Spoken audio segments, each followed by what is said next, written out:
All right. Dana White Contender Series, Week 7 predictions. Now, some background. I'm a MMA fighter myself, amateur right now, almost pro. So, sometimes I can see in these fighters some traits that will make them win or lose. So, that's some good background knowledge to have that maybe other prediction people don't have. So, first fight Rafael Tobias versus Jair de Oliveira. Now, I can tell you straight away that this is the easiest fight to predict in this on this whole card. Rafael Tobias is gonna win, probably by knockout.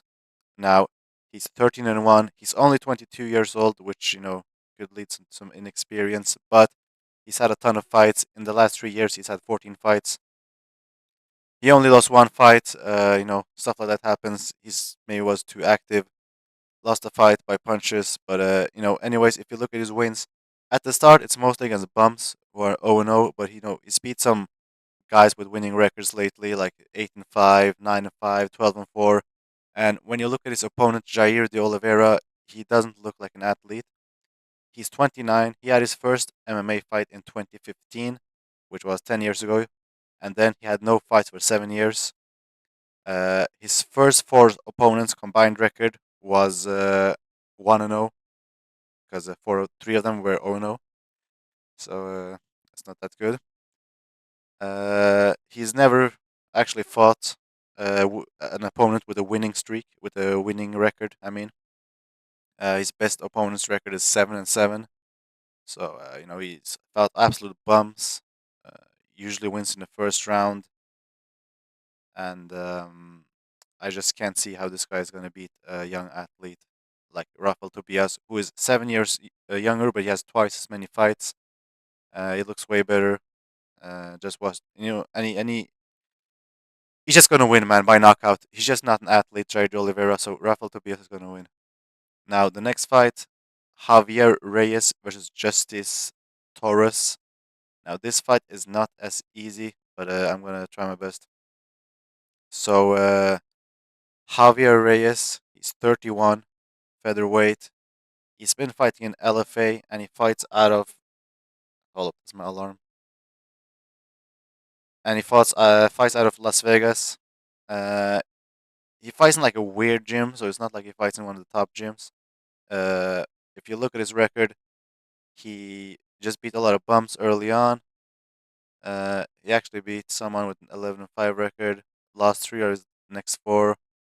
But since then, he was on a nice streak. He lost to Larian Douglas, who I believe just fought on the Contender Series like last week or something. He won like pretty early by knockout. Yeah, so that's not the worst loss, I guess. That was last year, but then he lost again. So he's had a lot of losses, a lot of wins. He's kind of like a journeyman. He's not even in the UFC. 5 losses outside of the UFC, not so good. Now Justice Torres fights out of Texas. He's 27, born in the United States. Now, if you look at his record, he had some early amateur losses, which weren't that good, but they were early on. He went on a nice streak as a pro. He actually fought decent opponents: 6-1, 5-3, 5-1. He lost two decisions in a row. Stuff like that happens. And all his losses are actually by decision, so he's never been finished. And I just think he's the more well-rounded fighter. I think he's better than Javier Reyes. Sometimes on the Contender Series, they just get like a Colombian guy because they have no other Colombian fighters, like they did with that Bolivian guy. So sometimes they just want people from a certain region. That's why they bring them into the Contender Series, even if they're not as good. Um, so yeah, I actually think Justice Torres is gonna win this fight, but I wouldn't like put a lot of money on this. It's not like the best fight to bet on, but I think Justice Torres is better, so I'm gonna go for him. Next fight, women's fight. Honestly, they both suck. Again, it goes back to what I just said about them wanting fighters from certain regions. Now they want Argentinian fighters, and that's why they brought Sofia Montenegro in. Now both of these women are not that good, like most women's fighters. Uh, if you put money on this, I don't know what's wrong with you. Honestly, you should just stay away. But I'm gonna have to make a prediction. I'm gonna go for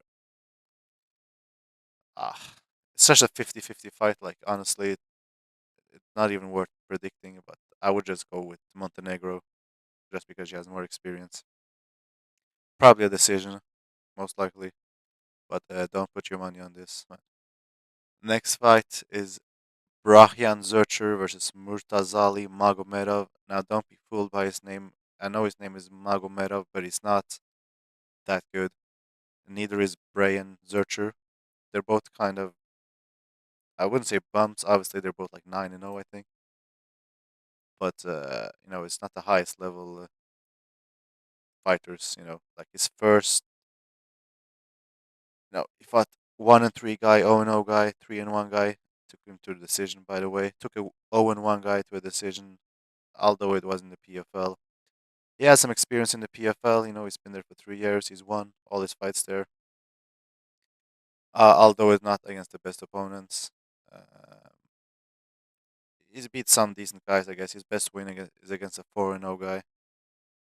Um, haven't really been impressed by him, any of his fights, and I think he gasses out.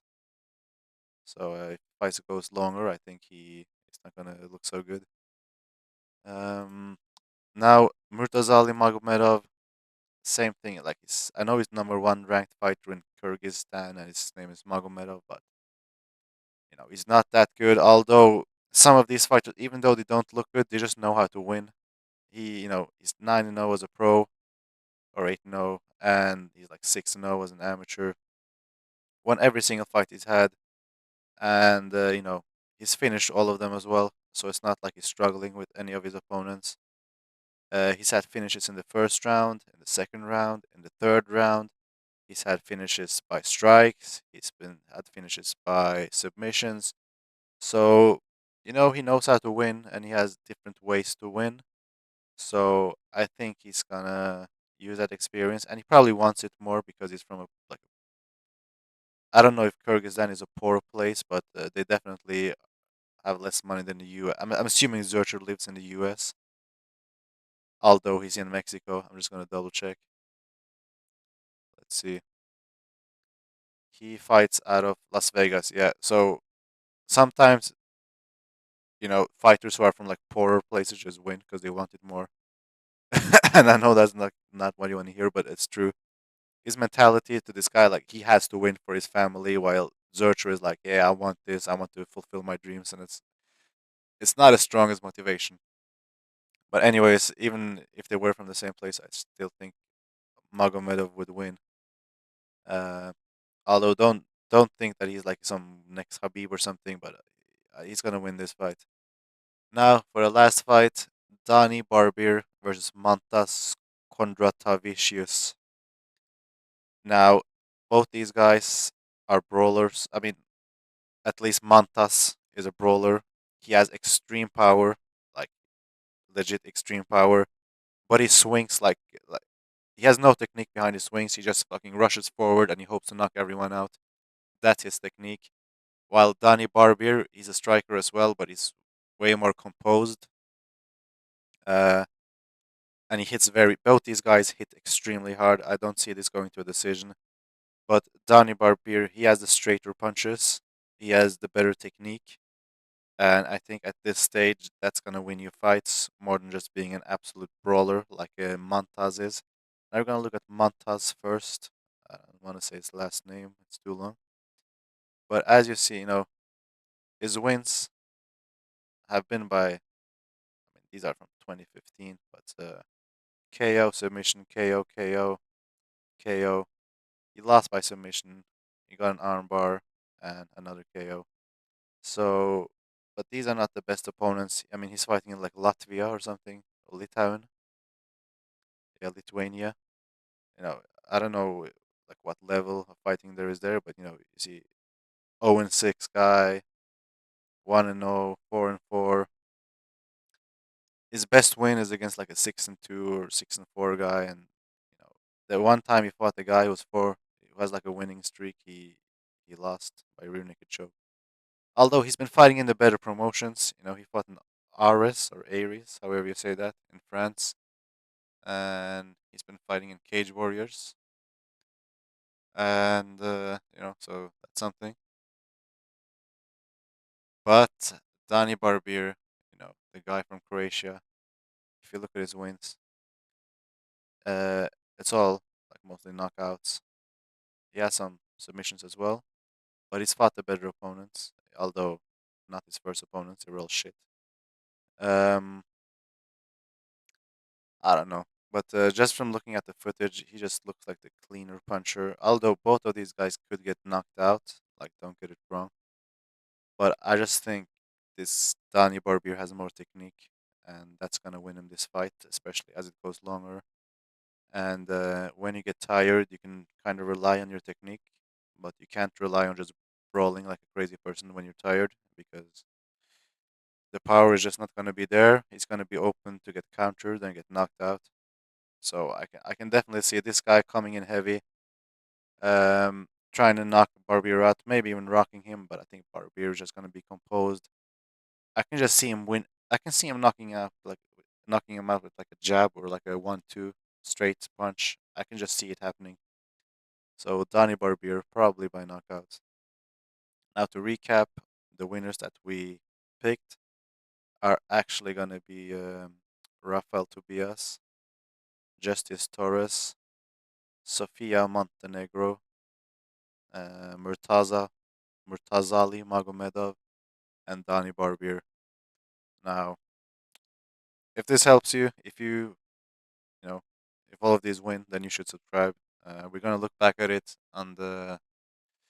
I'm gonna make a prediction video for the UFC on Saturday as well. So I'm gonna recap this one on that video. So let's see how we do. All right, subscribe.